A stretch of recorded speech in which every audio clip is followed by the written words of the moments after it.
hear that. Excellent. Peter's put his hand up. Everybody's clapping. Thank you very much indeed for that. So let's start. Good morning, everybody. Welcome to this week's Coffee Morning. We're delighted that Stefan Lundbergh from Cardano is going to be presenting.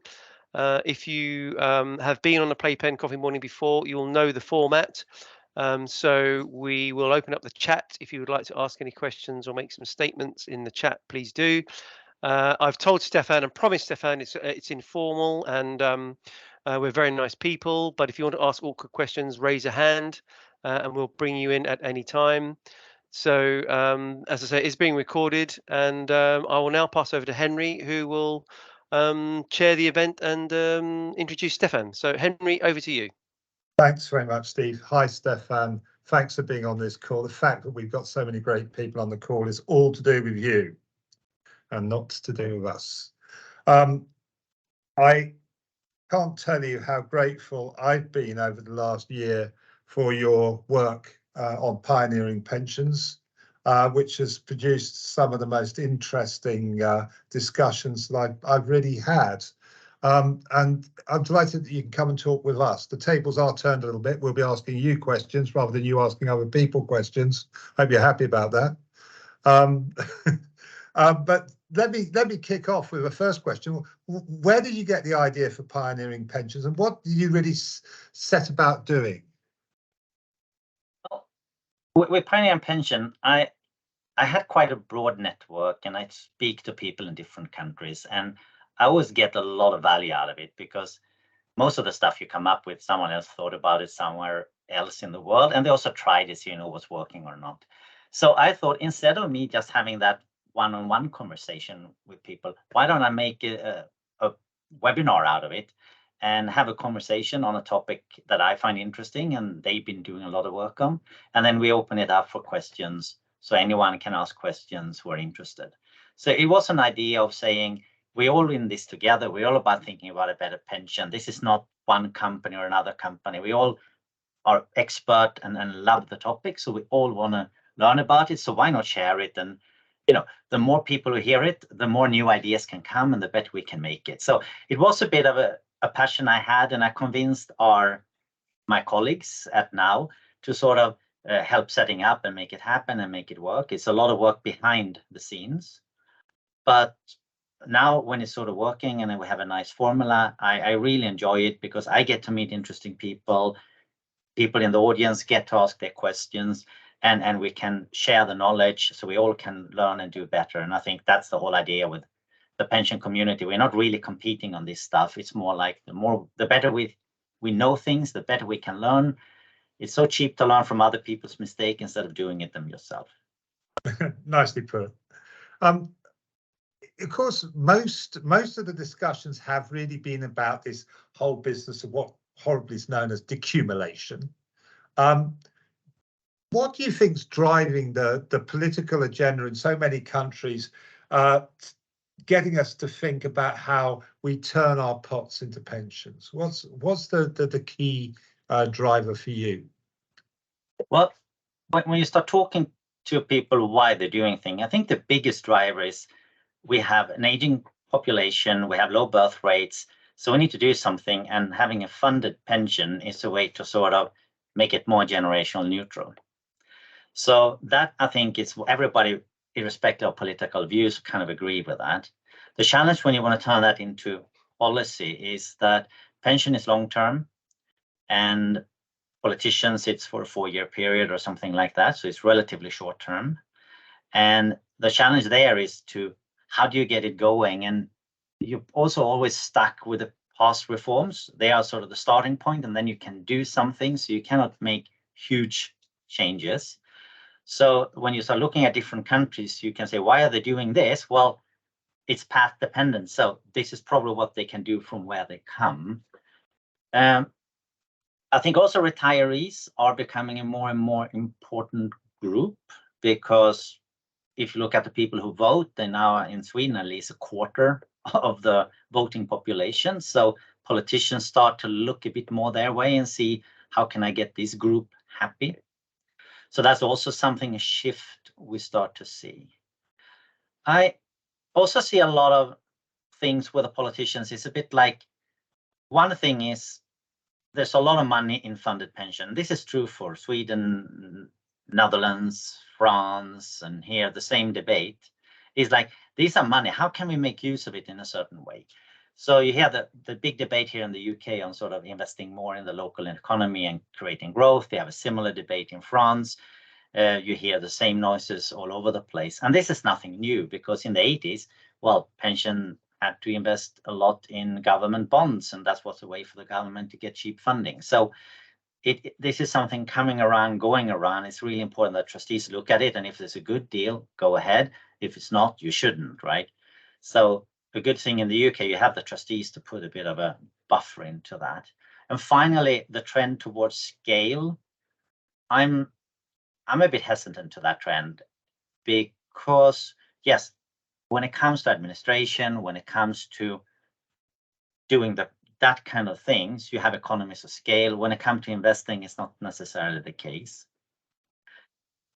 There are some really small funds in Netherlands who did brilliantly, and larger funds didn't do that brilliantly. So size is sort of good for running the machinery, but not necessarily the outcomes. And also in Sweden, where you're seeing a lot of consolidation, Sweden is not the epicenter of pension innovation, to be honest. So there is a bit sort of a mixed bag when it comes to consolidation and using the pension money for other purposes than generating return.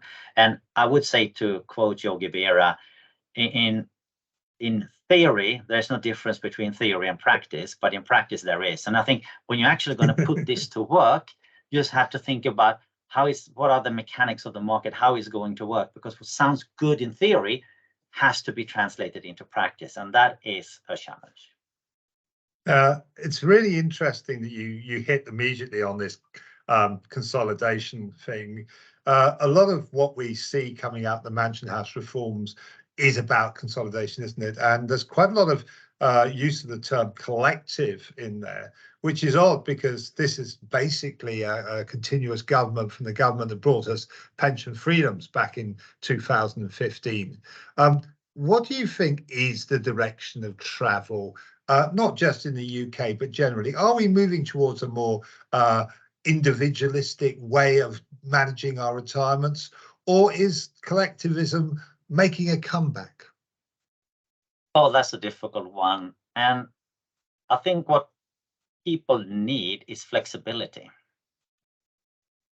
rather than individual freedom. You need flexibility, and you can also do that within a collective provision, right? So to be a bit, when I'm thinking about it, as individual, we're all going to have unique situations. My situation is going to look different than someone else on this call, and even in retirement, something might happen, and you have to sort of reevaluate things and then change it. If you do have the flexibility in your pension provision, you're going to be more able to do that.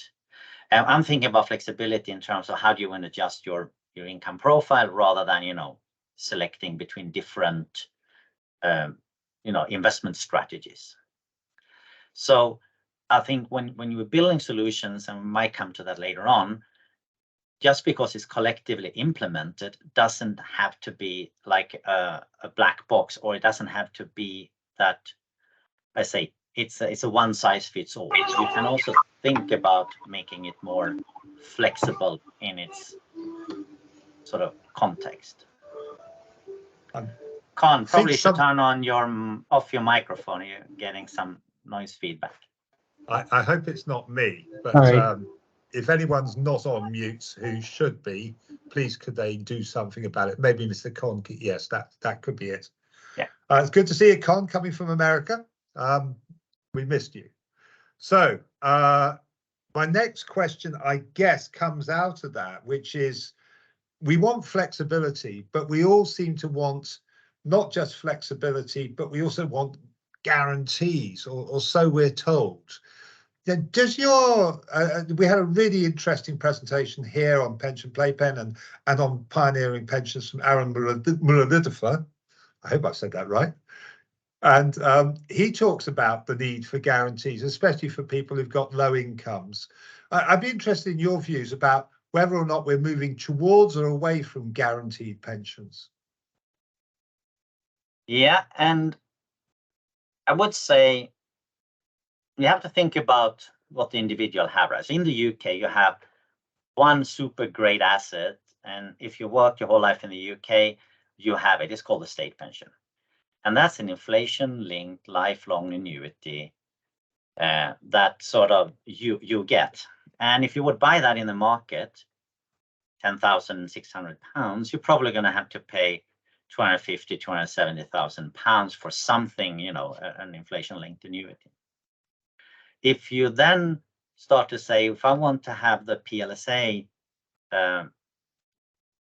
what's it called, the comfortable level? Defense. Yeah, yeah, yeah. That's more than 3 times what the state pension is, right? So in that case, you need to kind of have 70% covered by your workplace pension. In that case, I think is probably you would like a guarantee somehow, or at least a part of it is more sort of guaranteed in order to keep your ease of mind. If you only have, say, 30,000 when you retire, well, then you basically have 90% coming from your state pension and 10% from your workplace pension. Then I think a guarantee is not what you probably should look for in the first place. You need to think another way to solve that problem.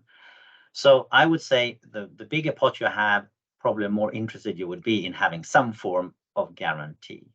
And from one of my pioneering pension conversations, we had Svi Bodhi in one episode and Don Esra in another. And they are both very intelligent, very smart people. They know investment inside out and they know pension inside out. And Svi Bodhi, he says he wants inflation-linked protection. So he doesn't care about nominal guarantees. He wants inflation-linked guarantees. And he bought that because it makes him feel good about it. Don Esra said, well, I cannot have the lifestyle he and his wife wanted based on the savings they had. So he was willing to take some investment risks, and he figured out a way to sort of have income security for the first 3-4 years and then take investment risk, because then he had time to adjust. The whole interesting here idea is like, it depends on who you are and how much you want to have stability. So I think it's a good component to think of as a part of your solution. It's not going to be a whole solution. The selfies themselves are, I think, quite an intriguing product. They are so simple. I mean, it's just a mortgage, an annuity mortgage, right? But instead of you borrowing the money, you lend the money to the government and you get a monthly inflation-linked cash flow back, right? And it's no principal at the end. And if you think about this, if you have this product, you basically can create this safe asset and you can have easy access to it. You don't need insurance companies to create it. You kind of disintermediate the market. So it's a good thing. And I think also, if it would exist in the UK, people will use it as a building block for creating products. So it's not a bad thing in that sense. It doesn't necessarily have to be provided by the government. You can also think that these kind of profiles could be used if you want to finance some renewable infrastructure and want to finance it throughout its economic life cycle, so the asset's economic life cycle, and then create a loan that pays this back, basically. So I think it's a good way of doing it, and could be interesting, not just through the government. If you're living in a country that doesn't have a state pension, then of course having access to this is really important, because then it can provide you the security you don't get where the state pension isn't as strong as in the UK. And now someone might say, well, you know, Stefan, that's nice, but the state pension isn't for sure. You know, it can be changed. Of course it can, but keeping in mind that probably a quarter of the people who can vote in the UK are retirees, I think it's not the first thing they're going to touch when they're going to start changing things.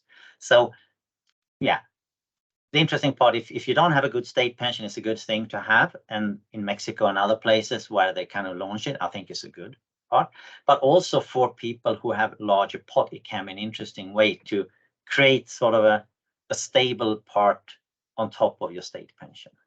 But that's up to the individual to choose, because we all have different preferences, like Svi and Don do completely different things, but that's fine. No one is right, no one is wrong in that case. It's so interesting because we're all going to have to make a decision when we get to retirement about how we want our money paid back to us. Do we want it to be paid back to us in a guaranteed way? Are we happy not to be guaranteed the amount we get and float the money on the markets? And to what extent do we want this kind of stuff done for us? And to what extent are we prepared to have it, to take responsibility ourselves? And a lot of this seems to come down to whether or not we're prepared to trust the defaults. I haven't got an answer to this question, but do you see defaults as a way of organising people? Is it the way of organising the choice architecture at retirement? Well, I think the default is an interesting tool. When it comes to saving, it's relatively simple, right? Everybody's more or less the same. You work, you put money aside, and at some point in the future, you're going to retire and use it, and you're going to take some investment risk. It's an investment problem.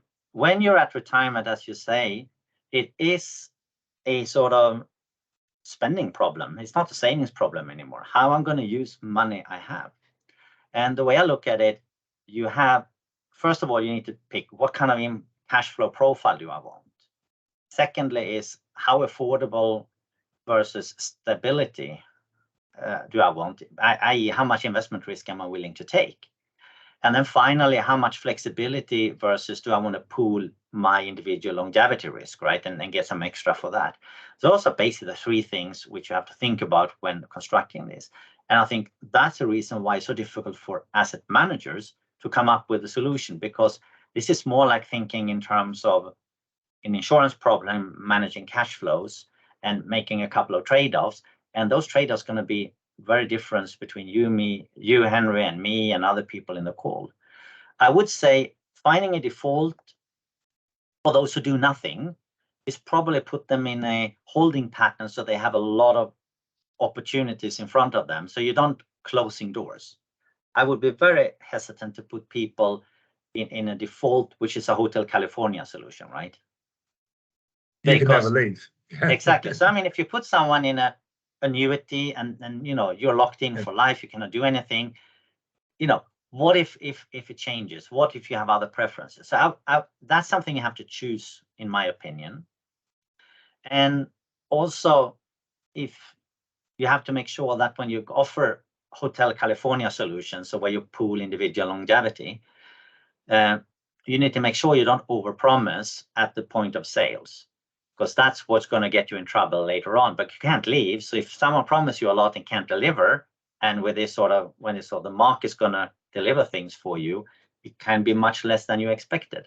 So there is also kind of, I think, an important part to think about when you create these sort of solutions. But to go back to what you said, I think we need to have a choice architecture. We need to make it super simple, because Brinnick van Wyk, when he talked about the Q Super solution, they basically have this sort of variable annuity in there, and they do have the drawdown, and people can choose between them.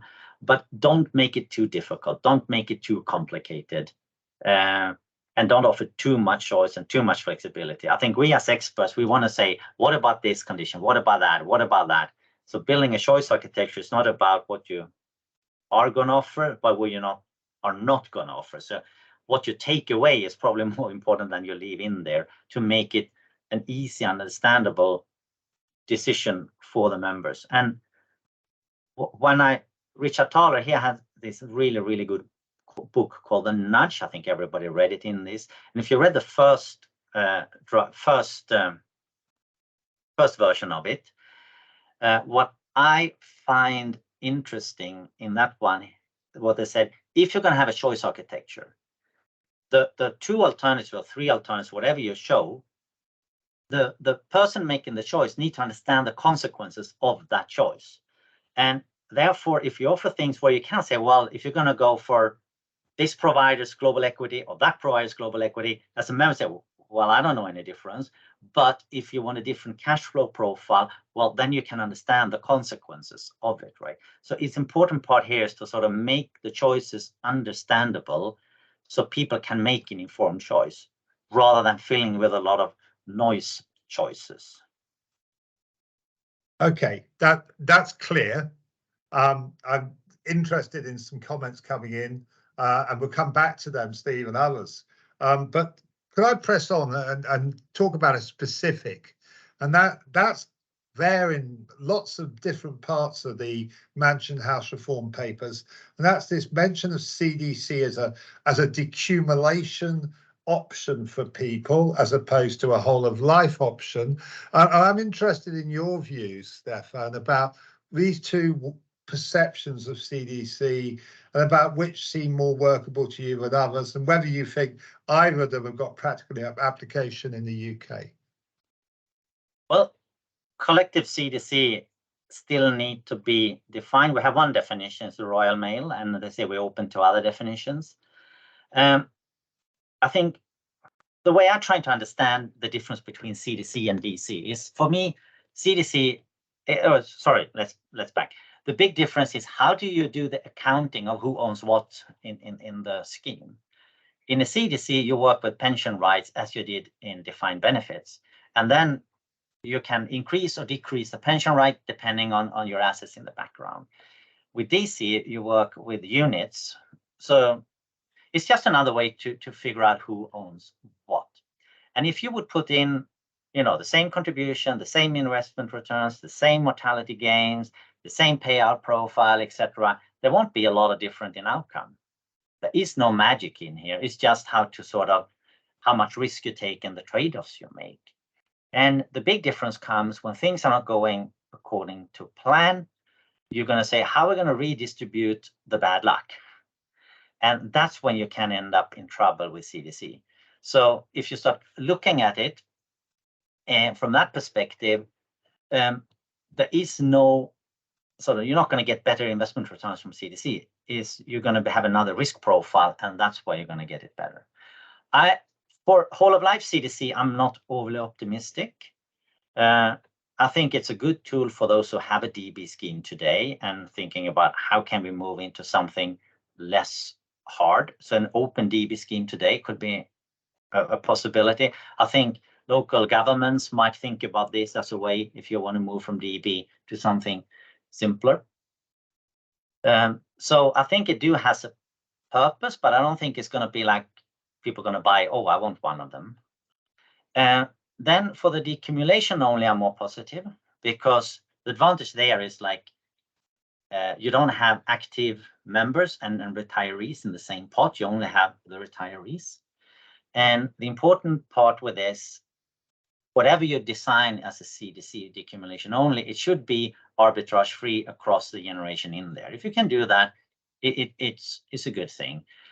What I remember from Sweden, they have this notional DC in the state pension, and the politicians in Sweden basically told the people designing it that please do make this completely parametric and only on observable parameters, because we don't want to have to say what we believe the future growth is going to be, because we don't want to cut pensions, so we're actually just going to change the assumptions if we can. So please don't give us that option. That was how it played out. So I think a good recommendation there is make sure that there shouldn't be any subjective parameters you can change, so you don't have to reduce pension in payment. Practically, and go back to what I said before, the theory and practice and the difference, if you're going to build something, why build a completely new vehicle? Why complete a completely new structure? My favorite analogy here is basically Edison and how he electrified New York. So Edison created the electricity. He wanted to electrify New York. And if you want to do that, you can do it when you build a new building. You put the new infrastructure into the building and you can have electricity in everywhere. Or when you retrofit the building. But then it would take 20, 40 years and before you can electrify it. What he figured out, you have gas pipes going from the basement up to each flat in this building, so you can just pull the cable through it. So why not recycle existing infrastructure to provide the solution you want? So my thought here is a bit like, if we take an existing master trust it has an investment portfolio, it has a DC accounting system. What if you just add longevity pooling as an overlay on top of it? Well, you created something which is very, very close to a CDC. And this is very easy to implement. You can do that. You have your investment portfolio already, and you have your accounting system already. The only thing you need to add is the longevity pooling on top of it.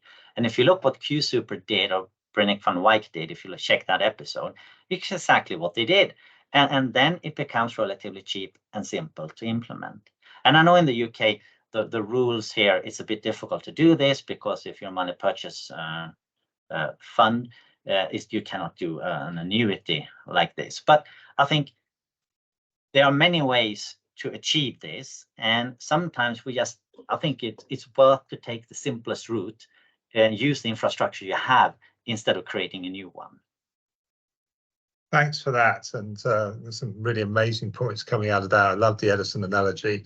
I noticed that the chat has taken a musical theme since you instigated this idea of being able to check out but not leaving. And we'll come back to that at the end if Ian wants to sort of start singing Take It Easy. But I'm going to leave that out, and I'm going to move on to a point which is coming from Steve about the about annuities and about the increasing utility of a guarantee as you get towards the end of your life. Have you thought about this idea of set and or sorry, I get it wrong. Yeah, it's the other way around, isn't it? Right? Yeah. Have you thought about this, and what are your opinions about it, if you have? Well, I mean, Steve's solution is, it's based on an idea that's been around for ages and everybody loves it, but it's very difficult to do it. Is that you basically buy for the first 20 years of retirement, you basically have a drawdown, and then you have a deferred annuity for later in life. But it's difficult to buy a deferred annuity because no one's really selling it. So how can you create this? And I think some people say, well, let's do the 20 years of drawdown. You can solve that. It's an relatively easy problem, and you can create sort of the risk profile you want. And then how do you create this deferred annuity if you don't have one in the market? Well, one way is to put money aside and save it. And then after 20 years, that pot has grown, and you can use it for whatever you want. But in the episode with Moshe Milevsky, he had actually quite an interesting take on it, how he took it to the next level. So he, together with, I think it was Guardian Capital, he's been working with them and the team there to develop it. And what he did was to say, instead of just having it as an investment portfolio on the side, he created a tontine around that investment portfolio. So basically, you know that 20 years is roughly the remaining average life expectancy at retirement. So after 20 years, half the people are going to be dead, and the one who is still there can share that pot. So basically, to do that, you only need to put aside half the amount of money you would if you wouldn't pool any longevity risk. And what I like with that solution was that after 20 years, you have the freedom to say, do I want to buy an annuity now, or do I want to do a drawdown, or want to do something else? So you don't lock it up forever, but you lock it up for a 20-year period. And if you happen to leave, you have a new choice piece in there. The advantage with this is relatively simple and relatively straightforward to create the idea that Steve Webb is talking about, because this tontine is basically the deferred leg in the deferred annuity. I'm glad you brought up that word tontine. It resonates in this country in a way that it doesn't in others, because we had this legislation against tontines some time ago. Is it a good word to use in this context, or does it set hairs running? It's a horrible word, because I say it has a legacy and people kind of frown when thinking about it. The idea is great, but the word is not good. So, Upton John Sinclair, he had this quote. He says, "America is ready for socialism, but will never accept the name." And that was like more than 100 years ago. But I expect this is the same with tontines, and also with profit annuities. I mean, it's not bad ideas. It's just the names are tainted, and you have to think about it in some other way. But Tontine is, if you look at it for what it is, it's just a way to pool individual longevity. I think you can use it as a nice building block, as an overlay, or in a product, as Moshmalevsky did. So with that, it's a very good building block when you're trying to figure out how we're going to build a good retirement solution, because it's all about how do you pool your individual longevity risk. And if you think about it, you say diversification is a free lunch. Well, pooling longevity risk is a free dinner. So Nice when it one. comes to retirement, if you really want a lifelong income, if you don't want to get worried, it's a great thing to do. If you believe you're going to die early, well, then you might not want to do it. And if you're going to live for a very long time, you definitely should pool your individual longevity. But this is one of the risks that actually go down when you sort of pool it. Yeah, you mentioned with profits annuities, and I think a lot of people get very confused about the difference between a accumulation only DC, a CDC plan, and a with profits annuity. Do you think there is one, and if so, what is it? Well, if I remember correctly, there was a guarantee involved in with profits, right? Yep. And the main problem seemed to be not the product design, but the regulatory and legislative space. So basically, you didn't have to put any, you could offer guarantees without having to put security behind it. And it's the same mechanism as in the financial crisis, when investment bankers could do off balance sheet leverage, right? So if you allow this in a competitive market, you're going to have a sort of negative feedback loop, and eventually it went into the wall. But the product itself, under proper regulation, I think is actually not that bad. And if you look at other countries, Sweden has something similar to this.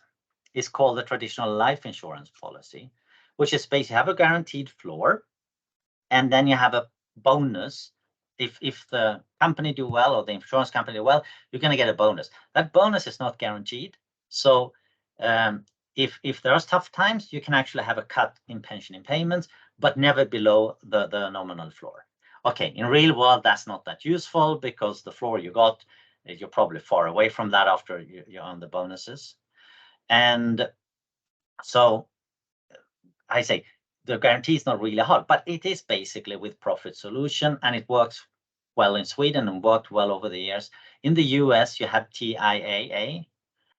They are basically also a with profit solution, where you have a minimum, you have a guarantee, and then your annual increase is also guaranteed. And in order for them to keep track of it, they use the rating of the balance sheet of the whole organization as a sort of mechanism for how much or how little they're going to do in indexation on the guarantees. So both are there existing. And I would say when you look at CDC, they say you just take away the guarantee leg and then redistribute it. But it's basically the same thing. It is a variable annuity, right? Yeah, there are lots of different ways and some great ideas floating around in the chat. I see Alan Chaplin and Steve are riffing away on the whole idea of pre-purchasing annuities through the kind of the bulk annuity market, whether master trust insurers could actually get involved in this sort of thing. I may be misquoting you guys. In fact, let me not misquote you, Steve. If you've got that idea, do you want to articulate it better than I have? Do you want to come off mute? Thanks, Henry. Yes, thanks, Stefan. Great stuff. Yeah, so I guess your comment was, well, deferred annuities are all very well in theory, but you can't buy them. And yet Alan's comment was, the buyout market is vast billions of pounds of transactions buying bulk deferred annuities. So we know how to create them, we know how to price them. And my comment in the chat, which you won't have had a chance to read because you've been thinking and talking, is this is sounding like quite a retail conversation, that we all do this one by one, but really we're all going to reach retirement having spent all our life in a master trust or something like that. So surely the master trust just organises bulk deferred annuities for us, does it at scale, does it at value? So isn't that, and I guess the link question is, in your world, people are still making decisions at 80 when they're not capable, perhaps. So doesn't Hotel California have a a deferred entry date? Yeah, I think it's a good idea if the volume is enough that Master Trust can go out and buy it. Surely, it could work. You can also do self-annuitization as a Master Trust if the law would approve it, which was also solve the problem. And I think here comes to sort of the big trade-off: how paternalistic are you, and how sort of how much freedom would you like to give people? And I'm somewhere in between. That's a bad answer, but because I think you need to be a bit sort of paternalistic, but also some people might have different circumstances and things might change. So you might say, if you go on this one, you're going to have a checkout point at age 85. And if you don't, it's going to go on to be lifelong.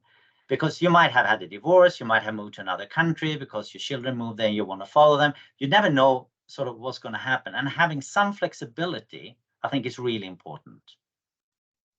Yeah, it's a word that you've used several times, isn't it, Stefan? The flexibility. So you've got the guarantee on the one side, you've got the sort of CDC uplift on the other, and then you want to have your cake and eat it with the flexibility. So I guess what we're grappling with is how we can give everything that people want to them at the same time. And prioritizations are going to be really, really difficult if you're a trustee trying to define what the default should be. Can you actually square all these circles and make them into triangles and oblongs and so on at the same time? But Henry, what you could say, if you go back to Steve's idea where you basically do 20%, 20 years, that is your own, you don't pool your longevity there, and then do the deferred leg on the side, then you do have a lot of flexibility, right? And if you do have a checkpoint at age 85, if you don't want it, you can opt out. I think you're going to solve a lot with that solution. But you have a good point, Henry. And for this to work, it has to be simple, understandable, and you need to have a sort of choice architecture around it, which is relatively straightforward. And I think as an industry, we like to overcomplicate stuff. And sometimes we can actually, when it comes to longevity pooling, maybe you're going to say, well, how many lives do you need to kind of get rid of the idiosyncratic risk? Well, it's not that important. You can have some variability in there because you're going to have variability also in your investment thing. So if you start thinking about when you're building a variable annuity, how precise have to be, because actuaries might want to make it overly precise, while the end consumer might say, well, again, was something that's roughly okay-ish and easy to understand and simple, right? I'm really struck by one of your Pioneering Pensions episodes with Bonnie McDonald, who had this idea of dynamic pension pots, or pools, sorry, dynamic pension pools. And this was going down quite well in parts of Canada. This seemed to be exactly the opposite, if you like, of the heavy CDC structures we've got with relatively little dynamism in what's paid out. This seemed to be quite a floating rate of pension which was being paid to people dependent on performance. How did you react to that, and what's the validity do you think that kind of approach might have in the market? Well, Bonnie Jean and all the people involved in that, I think they identify the problem that in Canada, either you have to go and do your drawdown with or you have sort of a annuity, you have nothing in between. So what they basically have argued for is to allow for a variable annuity where you basically pass on investment return and mortality experience. So it's a relatively simple vehicle. It's basically a variable annuity, but the challenge in Canada was like, people say, yeah, this kind of makes sense, but we need to fix the law. We need to change the law to make it happen. And a lot of the work that went through is actually they have changed now the Canadian legislation, so this is possible to do. We haven't really seen any solutions, or I haven't seen any, might have come, where they actually do it in practice yet. But this door was closed and now it's been open. And in all these good ideas, they are simple. It's a simple variable annuity where you pool longevity, individual longevity, and you sort of whatever happens, in the investment space or longevity space is just passed on. There's no guarantees involved, which is a good sort of in between an insurance annuity and do it yourself. The problem with insurance annuities is not that they are guaranteed, right? But the insurance company needs to have a lot of regulatory capital and a lot of extra things in there. So it becomes, even if the insurance company does it really cost efficient and really good, it becomes sort of an expensive way of creating, of pooling longevity. And I think the whole idea of Tontine, the whole idea of the dynamic pension pools is to say, can we do this in a cheaper, more cost efficient way? Okay, and I've got a couple of questions I'm going to miss out because in the interest of time, and that's not because you've been gabbing on. It's just because we've had so much good stuff out of you. What I wanted to finish with, really, my questions anyway, is if you can comment on Holland and the Netherlands, because you sort of say you live in Amsterdam. I know you spend most of your time over here or in Sweden, but you must have a pretty good idea about whether or not the CDC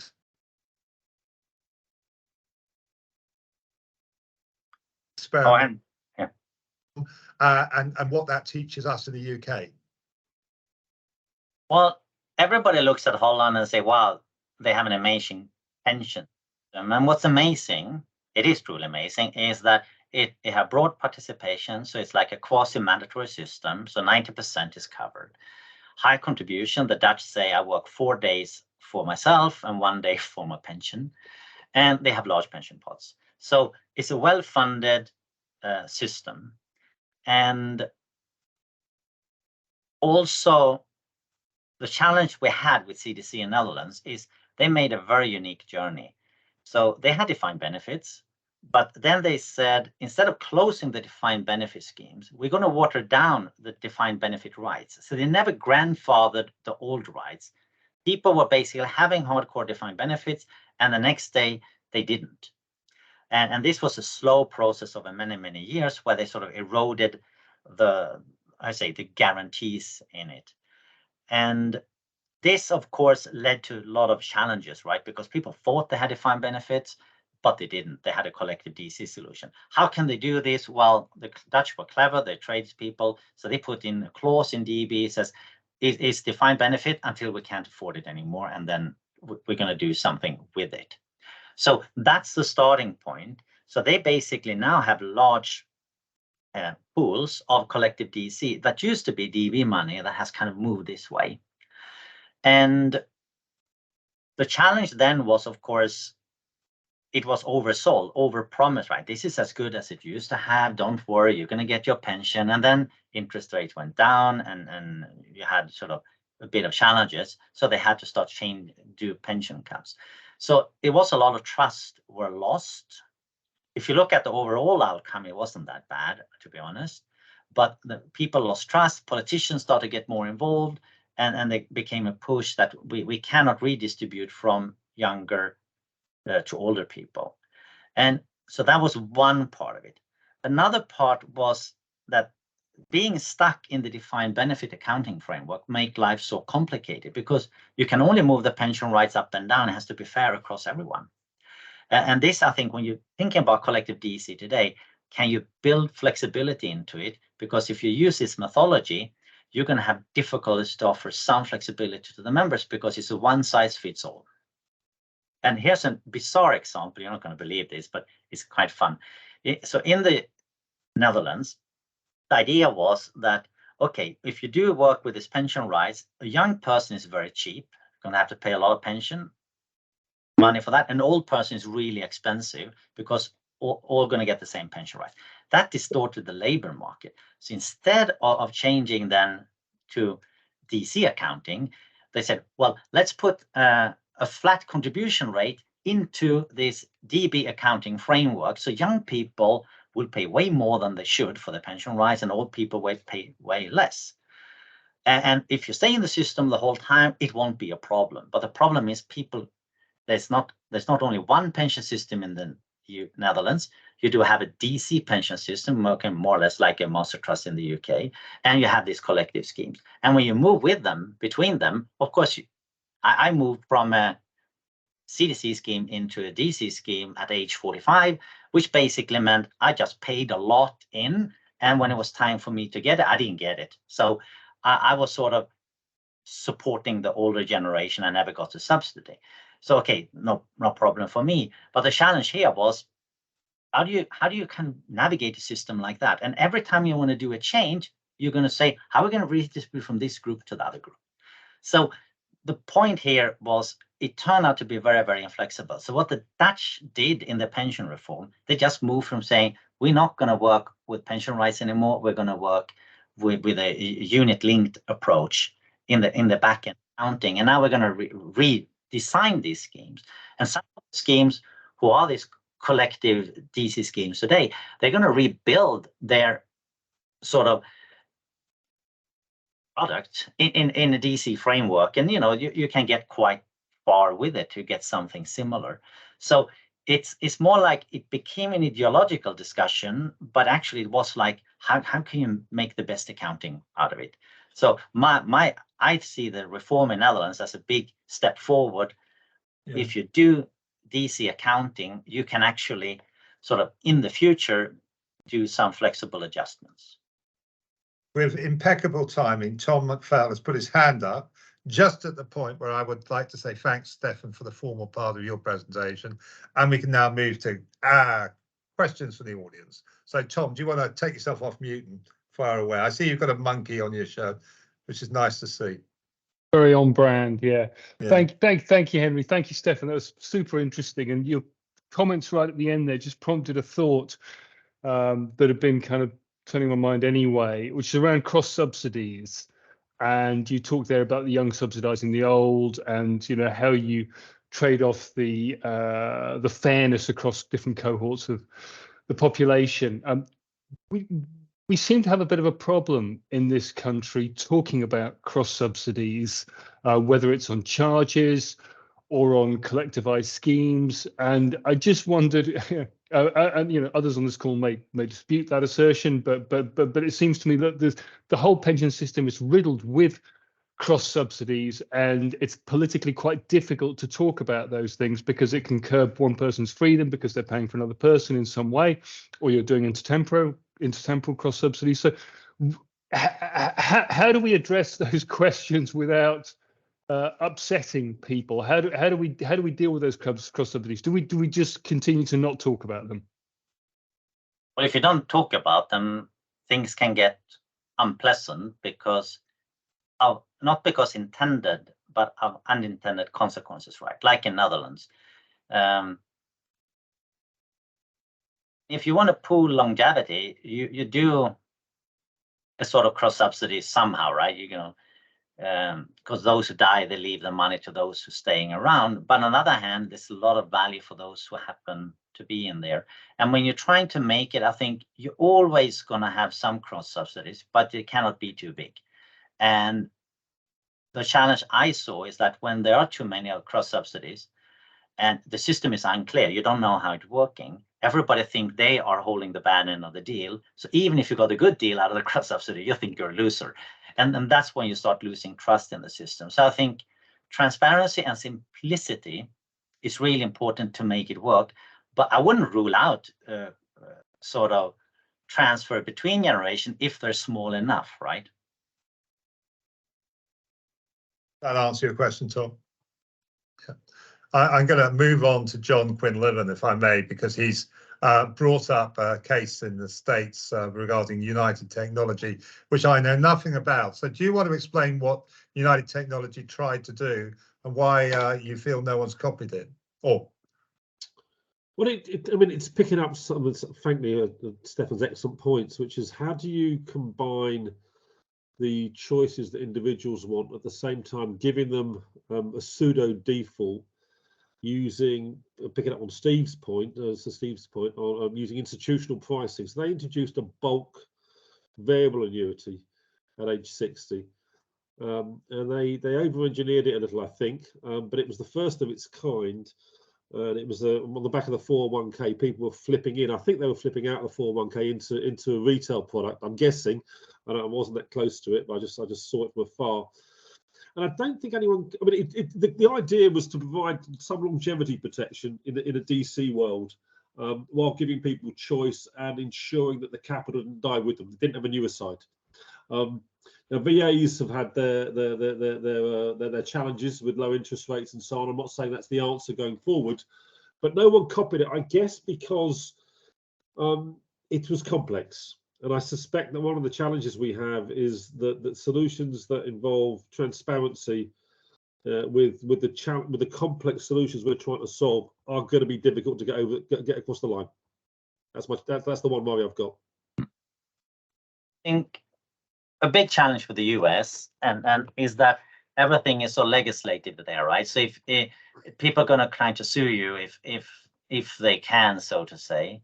So I think US is very difficult to do product innovation in.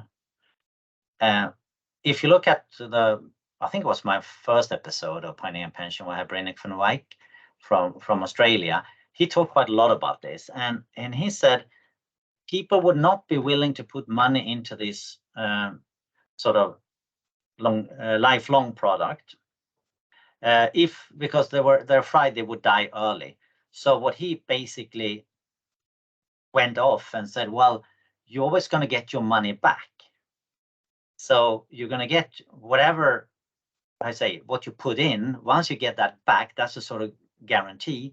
And then beyond that, you're gonna the investment return and mortality gains you got, that's not included, but only the amount you put in. And of course, that's going to reduce the amount of longevity pooling you're going to get out of it. And he bought it as a separate insurance outside of it, because that was the commercial necessity for them to make it fly in their country. I also heard another one in Canada who did something similar. It's a bit like, for people to go into this was a sort of mental way of making it easier to buy an annuity. I think it's kind of a way trying to go over the annuity puzzle, right? It could be good to think about that. So check Brynnick's and my conversation. He talks a lot about that in there. Bobby, do you want to take yourself off mute? You've been making some comments, which have been great. And it's nice to see you on here as a trustee. Do you want to pick up on something that's been said or raise a new point? A new point, really. The big problem in the UK is we seem to be assuming that people work the full life and then all of a sudden at retirement they become financially astute and aware and can make decisions.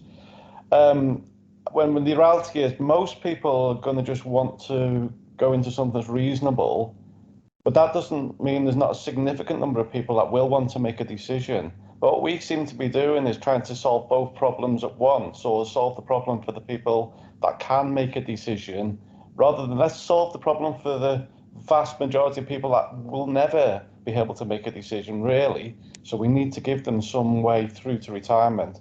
I think that's where master trusts will have the big role to play. And then we can free ourselves up a little bit, because we can think, actually the solutions that with this flexibility and a bit more complicated, those are the members who are going to have the time or the inclination to put the time in to understand those solutions. It won't understand some really complex solutions, but they will be the members who will actually either be from our industry or from some other financial industry, or have a lot of money, or will employ advisors, etc. So I think we should let's try and solve that big problem first, which is going to be some sort of default. I don't like the word default, but it's going to have to be some sort of default for the vast majority of people, because we can't expect people at retirement to all of a sudden become pension experts. Bobby, I agree with you. This is Steve Goddard, by the way. So the solution for the many is default from Master Trust. So Stefan, if default from Master Trust is the needs of the many, what does good look like in that space? You're a trustee of a Master Trust, and you're going to say, right, in September we're launching a good default in that space. What does it look like, Stefan? Well, it depends on the audience you have. If you have like a lot of smaller pots of say 30k, that's going to be a very different solution, I think, than for someone who has 300k in the pension pot. So you probably have to think about, are there different cohorts who would need different solutions? But I would say So pot size drives the decision, the default. Is that something that trustees could cope with and could introduce? Well, I think if you go back to what we said, if state pension, if you would buy it as a lifelong deferred annuity in the market, it's going to cost you £270,000, and you have £30,000. You basically have 90% of your assets is used to buy a lifelong inflation-linked income. What do you do with the rest of the 10%? Is it better to get it sort of paid out over a 10, 15 years period, and then you live out of the state pension, or do you want to have a lifelong product? I think that is a problem we haven't talked so much about. We didn't discuss it here today, but I think as the UK pension industry without enrollment, we need to think, what do we do with the pots that are kind of too small to kind of buy a traditional pension? How can we get the most value for those members out of it? I think that's a separate problem. But what I would go for, we shouldn't underestimate people. I think there's a lot of really, people are not stupid. They are actually quite talented members. And when it comes to the end, this is my money. I'm going to take them. I'm going to fix my retirement. So I think it's much more interest in that point. So having a form of choice architecture where they guide them without making it overly complex is the way forward. So you're going to you're trying to guide them to the solution you think is best for them as a trustee, but open it up. If you want something else, you can easily go and get it.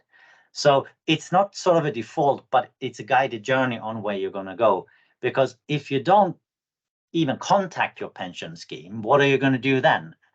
If you don't want to go through the guidance, well, you don't know why they're doing it, right? They might have a lot of money somewhere else. There might be something else. So therefore, I would probably just put them in a holding pattern and say, this is a decent average way you're going to invest your money. Unless you ask for it, we cannot just start paying it out, right? So I think there is more possibility when you get closer to retirement to actually have a good choice architecture, because members are going to be interested because it's their money and they want it. I think we're going to have to live with different views on this. I tend to side with Bobby on the need for a default. You're more a holding pattern man. Steve's got views with regard to a sort of a dynamic default. And I see Martin coming in with a comment there, which I can just about pick up. Always nice to hear from you, Martin. We need to have a solution to the small pots problem before we default based on pot size. Otherwise, we don't know if 20k is the only pot or one of 15 similar and whatever. Couldn't agree with you more. Bob Compton could ask government to offer small pots to be used to buy extra state pension, the same way people nearing retirement can buy extra state pension by topping up their NI contributions. The Martin Lewis solution seems to make a lot of sense if they've got headroom, of course, and a rush of interesting stuff at the very end of this presentation. Unfortunately, it is the end. I mean, we've got to 11:30. And although I'd love to continue for another hour or so, I'm just going to have to wrap up. Unless anyone has got something they want to say very urgently, there usually is one right at the very end. Has anyone got a question they have to ask? In which case, I'm going to hand back to Steve with news of future events, or not, as the case might be. Well. Yeah. No. I'll take the ending. But before you do, can I just say something very important? Yep. Thank you very much to Stefan, without whom none of this would have been possible. So big round of applause there. Well done, Stefan. Thank you very much for your time, and thanks for your fantastic presentation. And for coming. It feels like we're fueling a fire. There seemed to be a fire building at the end of the presentation, and maybe that is a choice for another playpen coffee morning. Is what is a default? Should we have a default or not a default in this game? Because I felt there was a big amount of passion coming out from a lot of people's questions and statements, and that could be a whole playpen session just on itself about how do you come up with a default for a large master trust or a large DC scheme or whatever. I mean, that's a playpen in itself. So Henry and I will take that offline and probably come up with something else. Maybe JQ could present that next week. JQ, do you fancy that? Or Tom? Not defaults, no, but on other stuff, yeah. Yeah, all right, okay, Right. there we go. But we'll come up with that. But no, seriously, thank you very much indeed, Stefan, for your fantastic presentation. If you can stay on, Stefan, just to go through some housekeeping, that'd be great. Next week, we're hopefully getting Broadstone talking about admin, but I haven't got that confirmed yet. But if not, if anybody would like to step up and continue this theme next week, we have a slot. So if you are very passionate about this, then maybe Bobby could head it, or Tom could head it, and just keep this theme going, because I think we suddenly open up a Pandora's box of passion and views and opinions, and I think it's really interesting, and we need to get it right. In the UK, we need to get it right, Stefan, don't we? Yeah, So, the DWP have got a consultation out on this, one of the many, it's called Call for Evidence, but it's a good one. So well worth looking at, along with the CDC one, because there's no doubt it's going away. We do hope to have Nausicaa Delphos coming in the not too distant future. She's away on holiday at the moment. So if she says she can come along next week, we'll rescind that invitation, which is a general invitation. But otherwise, as Steve said, if anyone here wants to come along and talk about what they think a default should look like, that would be a great topic for a great session. A great session for next week. Yeah, brilliant. And Stefan, you can't do two in a row. You're the only person excluded here. Well, he can come back if he wants to. Yeah, why not? So there you go. But, Stefan, really, thank you very much indeed. Thanks everyone for attending. Really appreciate your support of Playpen and support of the Coffee Morning. And as we usually say on these occasions, let's pray for peace in the East, and we continue to pray for peace in the East. Peace in the East. So there we go. Stefan, if you could stay on, that'd be great. And thanks, Bobby. Thanks, JQ. Thanks, Gareth. Thanks, Neil. Good to see you all. Thanks, Alan. And I do genuinely think, Stefan, I think this is another Playpen in the making. Just that bit at the end there about, and Bobby's, completely true that, the advisor community doesn't know, the trustee community doesn't know. You might have 20 grand pot in Nest, for example. Definitely. Oh, by the way, I've got 80 grand in an Aviva pot, and I've got 100 grand in a Scottish Widows pot, and you suddenly go, well, actually your pot isn't 20 grand, your pot I is think so for a lot of this for a lot of auto enrollment members, it is if you look at what they could have put aside, if they didn't have any pension before, a lot of them going to end up with a relatively small pot. So exactly, if you didn't have any pension and you only have auto enrollment pension for the last 10 years, it's not going to be a lot of money. And even if you look ahead 10 years, it's still not going to be a lot of money. Yeah. So I get that. Therefore, you need a solution for them. Those who have larger pots, then you almost open up more avenues, right? Yeah, absolutely. Yeah. No, it's very important. Yeah. What you don't, when you come up with a product. So in Brennick van Wyk, when he talked about it, what was interesting was that he said they had this product and someone actually put money into it, and it was a couple, and basically it was all in the wife's name. So why did you do this? Well, this was a very wealthy couple, and then says, well, it's my wife's shopping account. So the payment was going into her credit card, which we use for shopping stuff. So he didn't have to worry. They didn't have to worry about she sort of overspending or not. So. Yeah, sounds like a solution. Sounds like a solution. That sounds really good. Sounds really good.